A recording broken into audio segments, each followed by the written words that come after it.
Bonjour Mathieu Cribelier, bienvenue. Bonjour. Vous êtes donc directeur régional de South Pole France. Vous publiez pour la 3e année votre rapport en route vers le net zéro. On va y venir en détail. Mais d'abord, présentez-nous South Pole, c'est quoi ?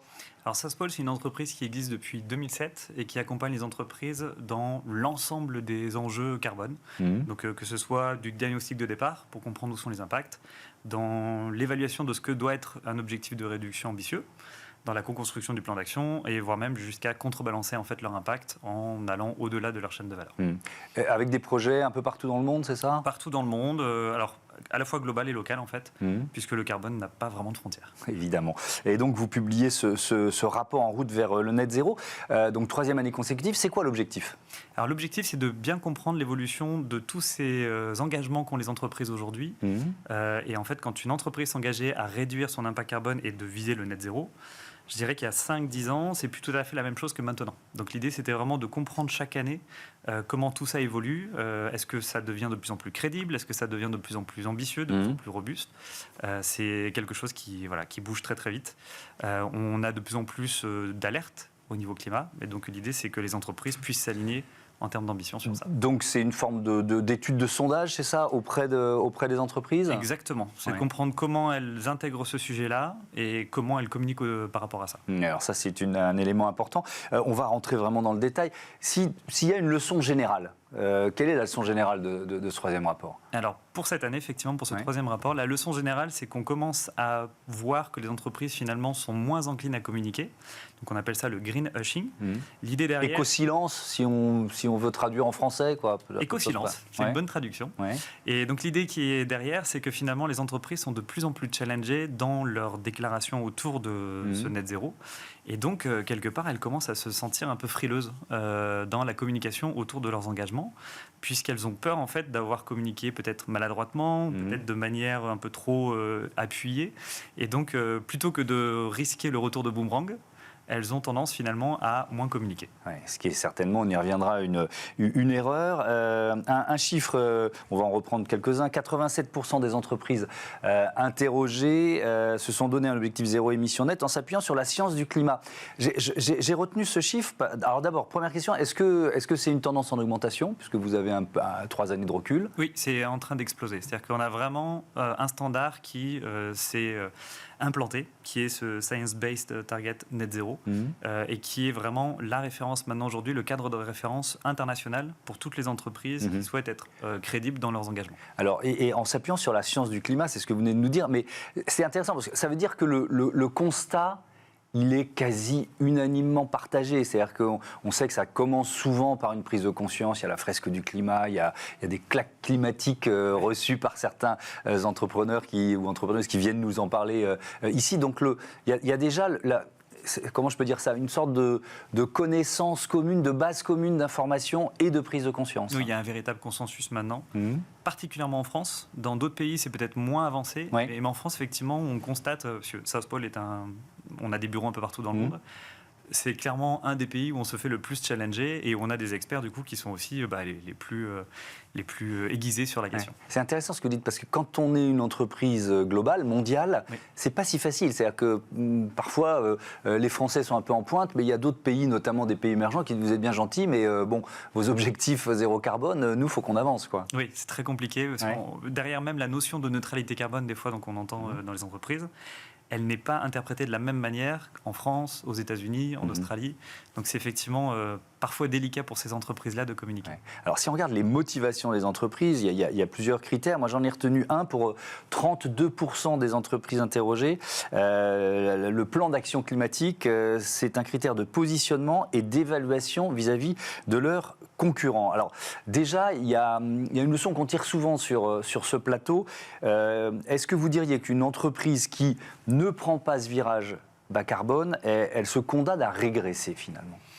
À régresser, voire à disparaître. Voire à disparaître. Tout à fait. Ouais. On a vraiment cette tendance-là qui s'inscrit un peu plus chaque année.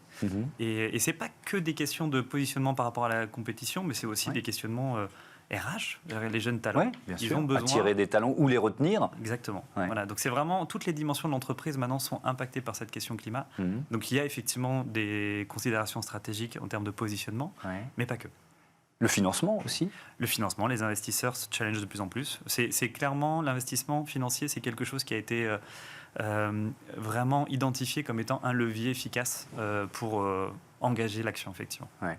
Et ça, parce qu'on partait de très bas, hein. L'investissement impact, c'était, il faudrait presque que je serre mes deux doigts pour qu'on voit la trace. Vous voyez, c'était vraiment rien du tout. Le progrès est vraiment important ? Alors oui, c'est un progrès qui s'est développé tellement vite qu'il y a besoin aussi de resserrer un petit peu les critères, de challenger toujours de manière continue ce qui est en train de se passer, puisque c'est finalement tout ce qui touche à cette neutralité carbone, à ce net zéro, a explosé tellement vite qu'il y a aussi besoin de s'assurer que derrière, c'est robuste, c'est crédible, et ça nécessite de l'amélioration continue. Oui, parce que à force de vouloir forcément investir dans des entreprises vertueuses qui sont sur une trajectoire bas carbone ou qui même créent un nouveau modèle, on est peut-être un peu moins exigeant. En tout cas, c'est un risque. C'est un risque, et puis parce que l'offre est peut-être juste pas encore là, en fait. C'est-à-dire qu'il n'y a pas encore assez d'entreprises suffisamment crédibles dans ces enjeux et je dirais strictes pour tout l'argent, entre guillemets, que les fonds d'impact sont prêts à mettre. Ouais. Je titrais notre entretien sur les grandes entreprises qui peuvent devenir le fer de lance de la décarbonation. La prise de conscience, ça rejoint un peu le niveau d'information ou de consensus sur l'information, mais là aussi, est-ce que les entreprises sont conscientes de leur mission ? Parce que c'est une forme de mission.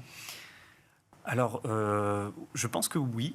C'est-à-dire qu'on a de plus en plus d'entreprises qui ont des débats en interne qui sont assez intéressants, notamment par rapport à ces fameux objectifs de réduction. On a des grandes entreprises qui commencent à arriver d'ici 2-3 ans aux échéances où elles ont déjà fait des promesses de réduction. Et donc, il y en a un certain nombre qui commencent déjà à se dire, d'ici 2-3 ans, de quel côté je serai ? Est-ce que je serai du côté de ceux qui ont tenu leurs promesses ou je serai du côté de ceux qui, finalement, se chercheront des excuses ? Donc déjà, de ce point de vue-là, il y a une prise de conscience intéressante. Et après, elles ont aussi, maintenant, je pense, nettement conscience de l'impact qu'elles peuvent avoir sur l'ensemble de les chaînes de valeur. Donc, on a vraiment un phénomène un peu de domino, où si mes fournisseurs et les fournisseurs de mes fournisseurs s'engagent dans le net zéro, alors moi, en tant qu'entreprise, je serai aussi positivement impacté. Ouais. Avec cette notion qu'on retrouve dans le rapport, cette notion de ligne rouge à ne pas franchir, quelles sont ces lignes rouges ? Par rapport à l'engagement net zéro ? Alors, les lignes rouges, elles sont vraiment sur le fait qu'il faut absolument communiquer de manière transparente sur ce qu'on fait, ne pas exagérer justement les résultats qu'on a pu atteindre. Des investissements qu'on ne fait plus ? Il y a aussi ça, l'investissement, on va dire, fossile, ça semble... Alors, charbon, c'est une évidence maintenant. Voilà. Fossile, c'est parfois un peu plus compliqué. Les énergies fossiles, parce que c'est difficile de s'en passer. Alors, est-ce qu'on continue d'investir ? Comment on investit ? Pas sur les nouveaux projets, etc., etc. Et c'est tout l'enjeu de la transition et du rythme qu'on veut mettre dans cette transition et en même temps du challenge incroyable qu'on a avec ce changement climatique. Je reviens donc sur cette notion d'éco-silence que vous avez évoquée, parce que l'une des leçons, l'une des tendances du rapport, on l'a dit, malgré des objectifs ambitieux, près d'un quart, 23% des entreprises décident de ne pas publier leur plan d'action et leur progrès.